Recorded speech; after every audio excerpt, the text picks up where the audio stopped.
Well,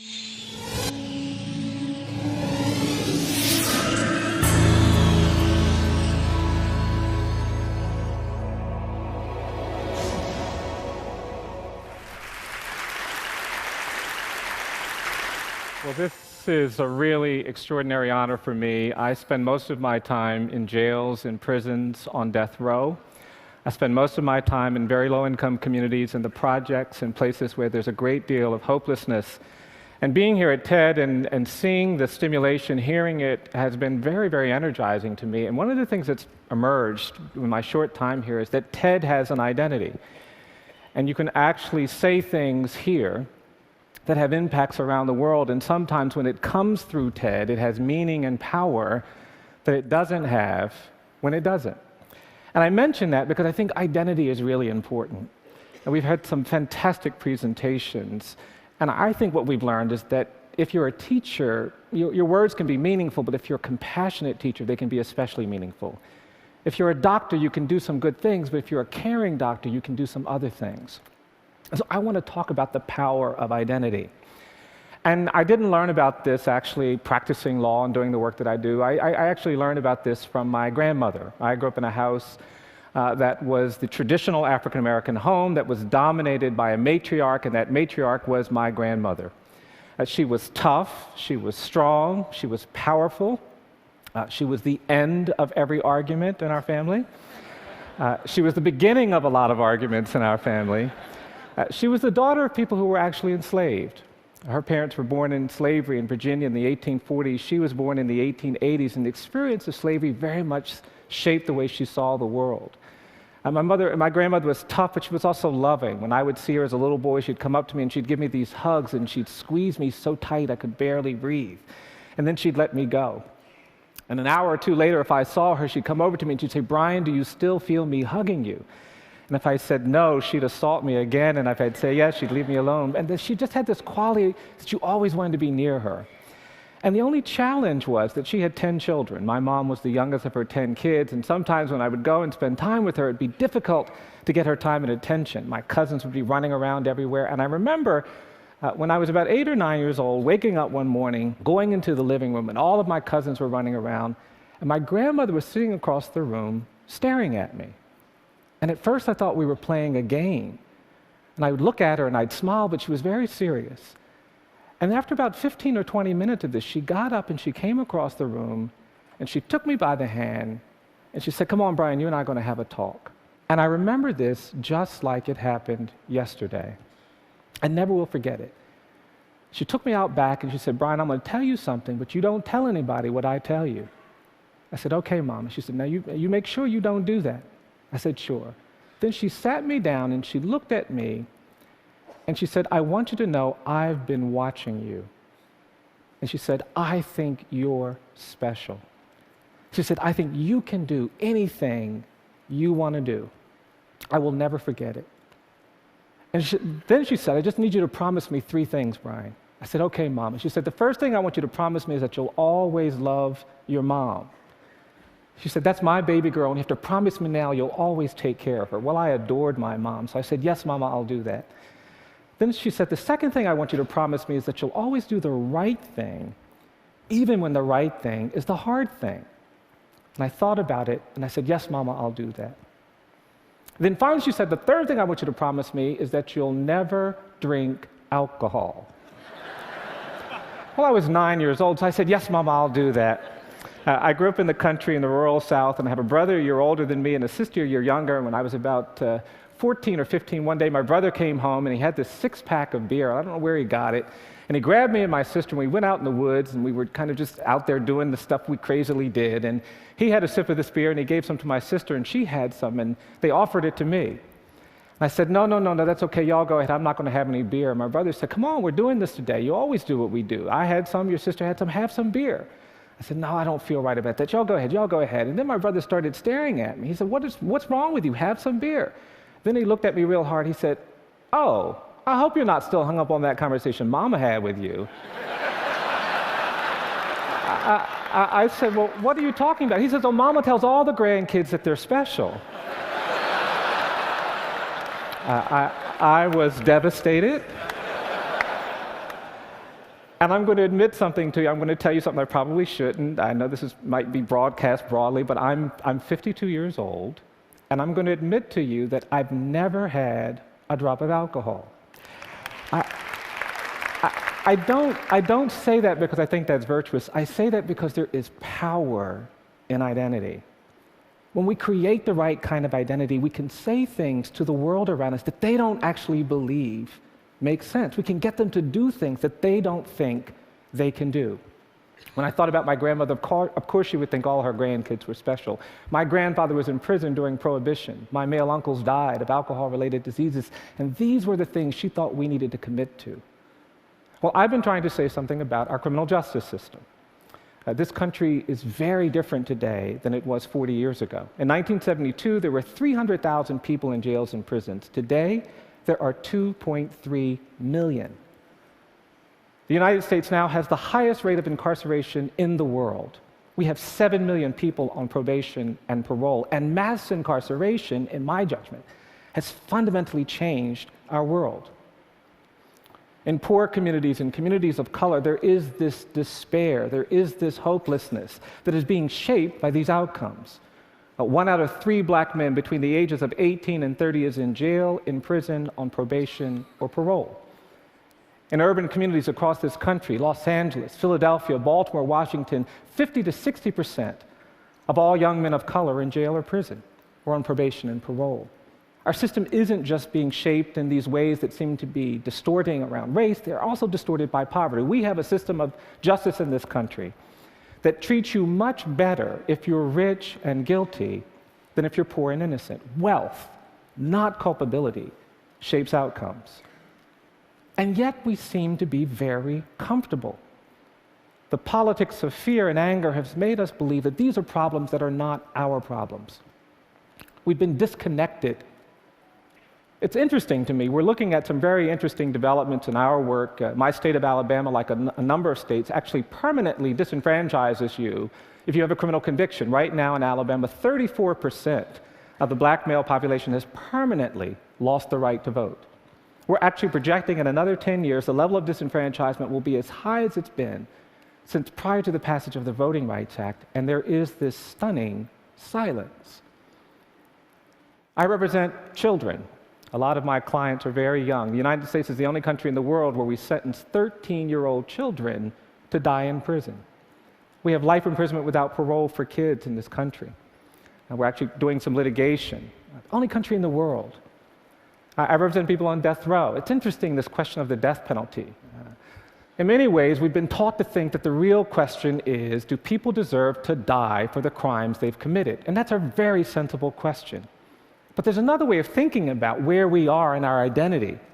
The other way of thinking about it is not, do people deserve to die for the crimes they commit, but do we deserve to kill? I mean, it's fascinating. Death penalty in America is defined by error. For every 9 people who have been executed, we've actually identified 1 innocent person who's been exonerated and released from death row. A kind of astonishing error rate. 1 out of 9 people, innocent. I mean, it's fascinating. In aviation, we would never let people fly on airplanes if for every 9 planes that took off, 1 would crash. But somehow we can insulate ourselves from this problem. It's not our problem. It's not our burden. It's not our struggle. Well, I talk a lot about these issues. I talk about a race and this question of whether we deserve to kill. And it's interesting, when I teach my students about African American history, I tell them about slavery. I tell them about terrorism, the era that began at the end of Reconstruction that went on to World War II. We don't really know very much about it, but for African Americans in this country, that was an era defined by terror. In many communities, people had to worry about being lynched. They had to worry about being bombed. It was the threat of terror that shaped their lives. And these older people come up to me now, and they say, Mr. Stevenson, you give talks, you make speeches, you tell people to stop saying we're dealing with terrorism for the first time in our nation's history after 9/11. They tell me to say, tell them that we grew up with that. And that era of terrorism, of course, was followed by segregation and decades of racial subordination and apartheid. And yet we have in this country this dynamic where we really don't like to talk about our problems. We don't like to talk about our history. And because of that, we really haven't understood what it's meant to do the things we've done historically. and we're constantly running into each other, we're constantly creating tensions and conflicts, we have a hard time talking about race. And I believe it's because we are unwilling to commit ourselves to a process of truth and reconciliation. In South Africa, people understood that we couldn't overcome apartheid without a commitment to truth and reconciliation. In Rwanda, even after the genocide, there was this commitment. But in this country, we haven't done that. I was giving this lecture in Germany, some lectures in Germany about the death penalty. It was fascinating because one of the scholars stood up after the presentation and said, well, you know, it's deeply troubling to hear what you're talking about. I said, well, we don't have the death penalty in Germany. And of course, we can never have the death penalty in Germany. And the room got very quiet, and this woman said, there's no way with our history we can ever engage in the systematic killing of human beings.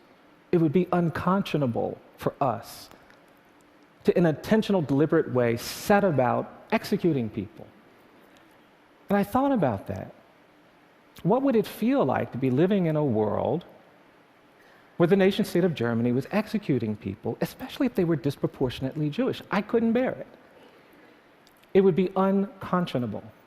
And yet in this country, in the states of the Old South, we execute people. We are 11 times more likely to get the death penalty if the victim is white than if the victim is black, 22 times more likely to get it if the defendant is black and the victim is white. In the very states where there are buried in the ground the bodies of people who were lynched, and yet there is this disconnect. Well, I believe that our identity is at risk. That when we actually don't care about these difficult things, the positive and wonderful things are nonetheless implicated. We love innovation. We love technology. We love creativity. We love entertainment. But ultimately, those realities are shadowed by suffering, abuse, degradation, marginalization. And for me, it becomes necessary to integrate the two. Because ultimately, we are talking about a need to be more hopeful, more committed, more dedicated to the basic challenges of living in a complex world. And for me, that means spending time thinking and talking about the poor, the disadvantaged, those who will never get to TED. But thinking about them in a way that is integrated in our own lives. You know, ultimately, we all have to believe things we haven't seen. We do. As rational as we are, as committed to intellect as we are, innovation, creativity, development comes not from the ideas in our mind alone. They come from the ideas in our mind that are also fueled by some conviction in our heart. And it's that mind-heart connection that I believe compels us to not just be attentive to all the bright and dazzling things, but also the dark and difficult things. Václav Havel, the great Czech leader, talked about this. He said, when we were in Eastern Europe and dealing with oppression, we wanted all kinds of things, but mostly what we needed was hope, an orientation of the spirit, a willingness to sometimes be in hopeless places and be a witness. Well, that orientation of the spirit is very much at the core of what I believe even TED communities have to be engaged in. There is no disconnect around technology and design that will allow us to be fully human until we pay attention to suffering, to poverty, to exclusion, to unfairness, to injustice. Now, I will warn you that this kind of identity is a much more challenging identity than ones that don't pay attention to this. It will get to you. I had the great privilege when I was a young lawyer of meeting Rosa Parks, and Ms. Parks used to come back to Montgomery every now and then, and she would get together with two of her dearest friends, these older women, Johnny Carr, who was the organizer of the Montgomery bus boycott, an amazing African-American woman, and Virginia Durr, a white woman whose husband, Clifford Durr, represented Dr. King. And these women would get together and just talk. And every now and then, Ms. Carr would call me, and she'd say, Bryan, Ms. Parks is coming to town, and we're going to get together and talk. Do you want to come over and listen? And I'd say, yes, ma'am, I do. And she said, well, what are you going to do when you get here? I said, I'm going to listen. And I'd go over there, and I would just listen. It would be so energizing and so empowering. And one time I was over there listening to these women talk, and after a couple of hours, Ms. Parks turned to me and she said, now, Bryan, tell me what the Equal Justice Initiative is. Tell me what you're trying to do. I began giving her my rap. I said, well, we're trying to challenge injustice. We're trying to help people who've been wrongly convicted. We're trying to confront bias and discrimination in the administration of criminal justice. We're trying to end life without parole sentences for children. We're trying to do something about the death penalty. We're trying to reduce the prison population. We're trying to end mass incarceration. I gave her my whole rap, and when I finished, she looked at me and she said, She said, that's going to make you tired, tired, tired. And that's when Ms. Carr leaned forward. She put her finger on my face and said, that's why you've got to be brave, brave, brave. And I actually believe that the TED community needs to be more courageous. We need to find ways to embrace these challenges, these problems, the suffering. Because ultimately, our humanity depends on everyone's humanity. I've learned very simple things doing the work that I do. It's just taught me very simple things. I've come to understand and to believe that each of us is more than the worst thing we've ever done. I believe that for every person on the planet. I think if somebody tells a lie, they're not just a liar. I think if somebody takes something that doesn't belong to them, they're not just a thief. I think even if you kill someone, you're not just a killer. And because of that, there's this basic human dignity that must be respected by law.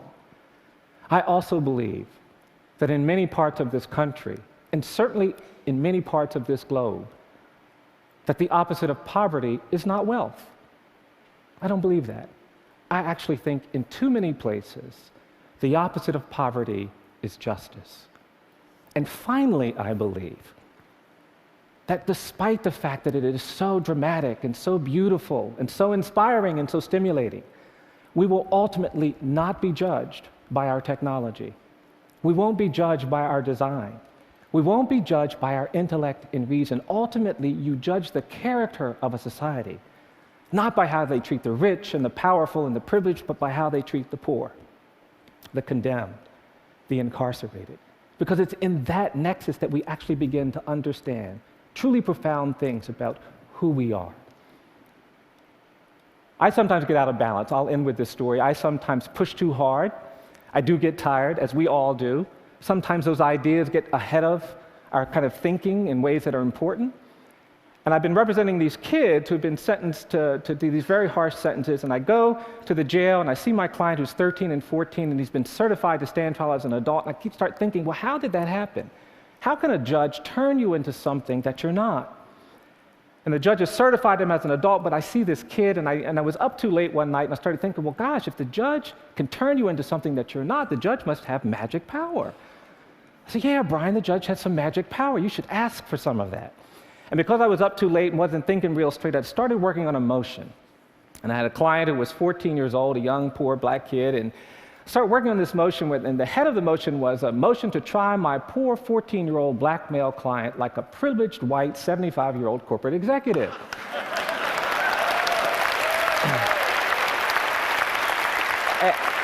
And I put in my motion that there was prosecutorial misconduct and police misconduct and judicial misconduct. There was a crazy line in there about how there's no conduct in this county, it's all misconduct. And the next morning I woke up and I thought, now, did I dream that crazy motion, or did I actually write it? And to my horror, not only had I written it, but I had sent it to court.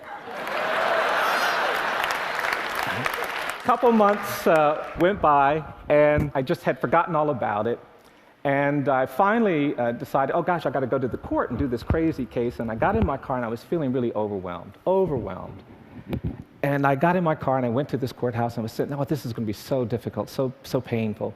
And I finally got out of the car, and I started walking up to the courthouse. And as I was walking up the steps of this courthouse, there was an older black man who was the janitor in this courthouse. When this man saw me, he came over to me, and he said, who are you?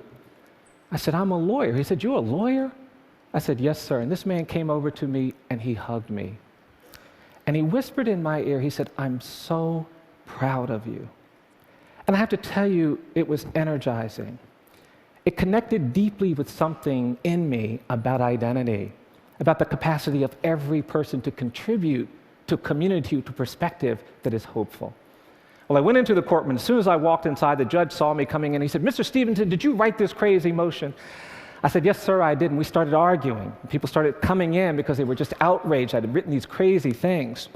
And police officers were coming in, and assistant prosecutors and clerk workers. And before I knew it, the courtroom was filled with people angry that we were talking about race, that we were talking about poverty, that we were talking about inequality. And out of the corner of my eye, I could see this janitor pacing back and forth, and he kept looking through the window, and he could hear all of this hollering. He kept pacing back and forth. And finally, this older black man, with this very worried look on his face, came into the courtroom and sat down behind me, almost at counsel table. About 10 minutes later, the judge said we would take a break, and during the break, there was a deputy sheriff who was offended that the janitor had come into court. And this deputy jumped up, and he ran over to this older black man. He said, "Jimmy, what are you doing in this courtroom?" And this older black man stood up, and he looked at that deputy, and he looked at me, and he said, "I came into this courtroom to tell this young man, keep your eyes on the prize, hold on." I've come to TED because I believe that many of you understand that the moral arc of the universe is long, but it bends toward justice, that we cannot be full, evolved human beings until we care about human rights and basic dignity, that all of our survival is tied to the survival of everyone, that our visions of technology and design and entertainment and creativity have to be married with the visions of humanity, compassion, and justice. And more than anything, for those of you who share that, I've simply come to tell you to keep your eyes on the prize. Hold on. Thank you very much.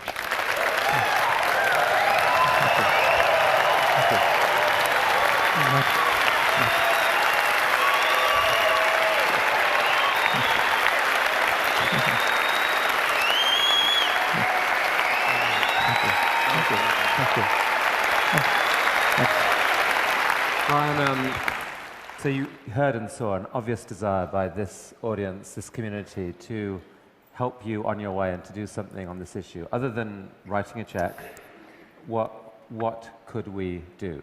Well, there are opportunities all around us. If you live in the state of California, for example, there is a referendum coming up this spring where actually there's going to be an effort to redirect some of the money we spend on the politics of punishment. For example, here in California, we're going to spend $1 billion on the death penalty in the next 5 years.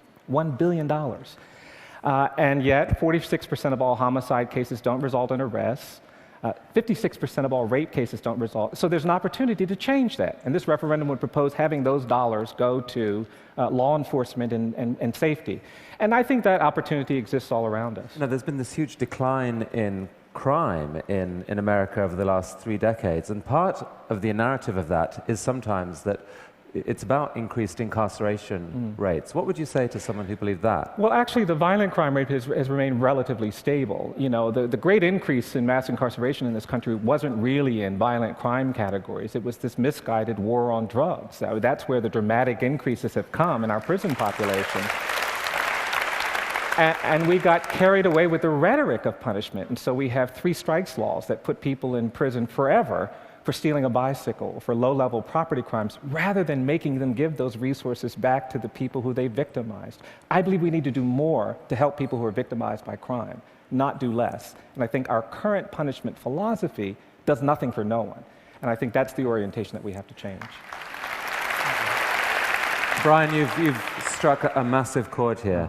You're an inspiring person. Thank you so much for coming to TED. Thank you. Thank